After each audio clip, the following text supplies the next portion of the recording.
আহক তপোধন, আপনার আগমনে পবিত্র হল আজি বৈকুণ্ঠপুরী। কিন্তু জানিব পারুনে হঠাৎই আপনার বৈকুণ্ঠ ধামে আগমনের উদ্দেশ্য? প্রভু, দাসর মনোবাঞ্ছা মাথো তব তুমল চরণ দর্পণ। মাতৃ, সন্তোষিত হল মই আপোনাৰ ভক্তি। মাতৃ, সেই তপোধন দিব খোজো আপোনাৰ প্ৰতি ক্ষুদ্ৰ উপহাৰ। উপহাৰ? হে মাতৃ, আপোনালোকৰ চৰণ যুগল দৰ্শনেই মোৰ যোগ্য উপহাৰ। ইয়াৰ বাদে মোৰ অন্য উপহাৰৰ নাই প্ৰয়োজন। তপোবন, আপুনি সেই মহান জ্ঞানী তপস্বী নিজে আহি উপস্থিত হলেই বৈকুণ্ঠ ধামে। তাৰে প্ৰতিদান স্বৰূপে অৰ্পণ কৰিব খোজো তপ দেৱৰো দুৰ্লভ এই মালাধাৰী।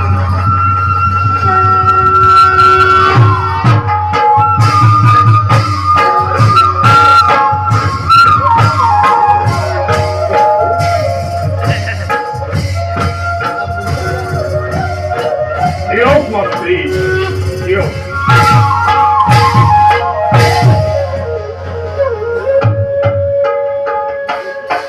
হে মাতৃ, আপোনাৰ এই উপহাৰকে আশীৰ্বাদ বুলি মই কৰিলো গ্ৰহণ।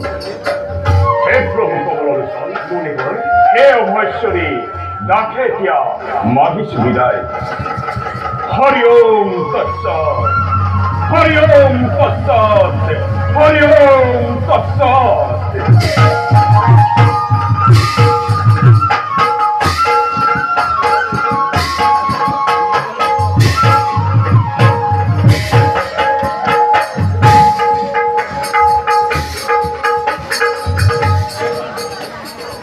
নাথ, আপোনাৰ আজ্ঞা পালন কৰি মণিবৰক ৰুদ্ৰাক্ষ মালা মই কৰিলো পণ।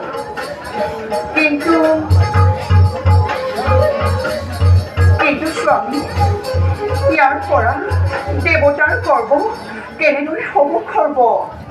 তাকে মই নাপালো বুজে। মোক সকলো বুজাই হওক প্ৰভু।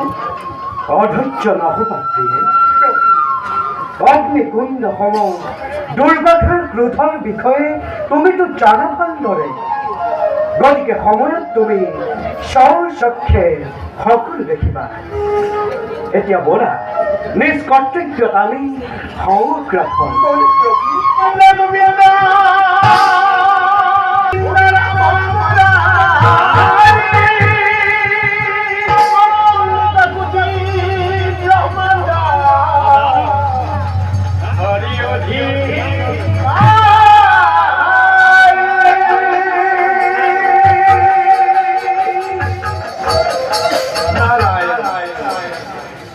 নাৰায়ণ। মহাময়ী দুৰ্বাসা এই পথেৰেই অমৰাৱতীলৈ কৰিব গমন। নাৰায়ণ। গতিকে ময়ো তেওঁৰ বাবে কিছু সময় অপেক্ষা কৰো। নাৰায়ণ।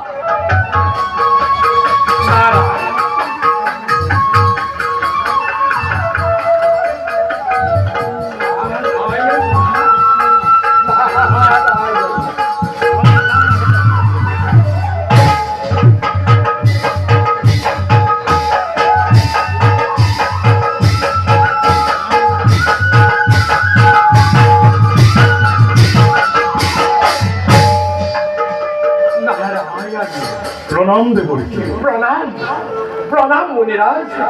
কিন্তু অকস্মাতে কিবা হেতু এই পথে কৰে বিচৰণ? দেবৰ্ষী, মুনিৰাজ, আহিছো মই স্বৰ্গ অভিমুখে যাত্ৰা কৰিম বুলি। হৰি নাৰায়ণ, তোমাৰ কি বিচিত্ৰ লীলা, তোমাৰ কি বিচিত্ৰ লীলা। দেবৰ্ষী, হঠাৎ ইমান আনন্দিত হওয়াৰ কাৰণ কি দেবৰ্ষী? বুজিব মুনিৰাজ, ভৱিষ্যতে সকলো বুজিব। দেবৰ্ষী, পাছে ব্যক্ত কৰিব নেকি অমৰাৱতীলৈ যোৱাৰ উদ্দেশ্য? নিশ্চয় দেবৰ্ষী। দেবৰীকে গৈছিল মই বৈকুণ্ঠ ধামে লক্ষ্মী নাৰায়ণৰ যুগল চৰণ দৰ্শন কৰিবৰ বাবে নাৰায়ণ আৰু তুষ্ট হৈ আমাৰ ভক্তি লক্ষ্মী আয়ে দেৱৰ দুৰ্লভ এই ৰুদ্ৰাক্ষ মালাধাৰী আমাক কৰি অৰ্পণ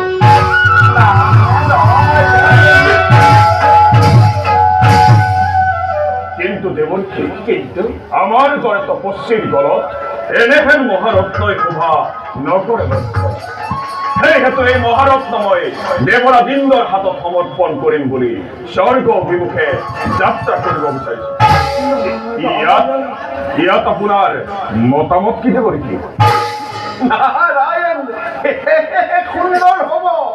সুন্দৰ হব মণিৰাজ প্ৰকৃততে সেই দেবতাৰই বস্তু হয় দেৱৰকে কিন্তু সেই বাসৱৰো চৰিত্ৰ বুজা টান ঠিক কৰে দেৱৰকে বাসৱে দুৰ্লভ মালা গপ ব্যৱহাৰ কৰি নিজৰ বিনাশ নিজে চিন্তিবনে বাৰু দেখা যাওক পুৰপতিৰ কেনে ব্যৱহাৰ এতিয়া মোক আজ্ঞা দিয়ক যাওঁ মই স্বৰ্গ অভিমুখে যাও যাও মণিৰাজ হৰি ওম তৎসৎ হৰি ওম তৎসৎ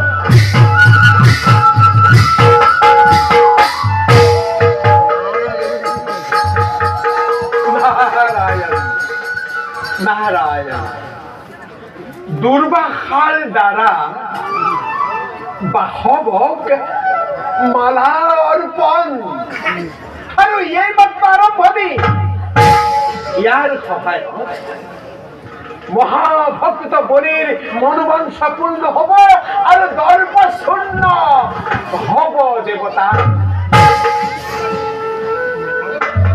যাও প্ৰভুৰ লীলা দৰ্শন কৰি সাৰ্থক কৰোগৈ নাৰদৰ জন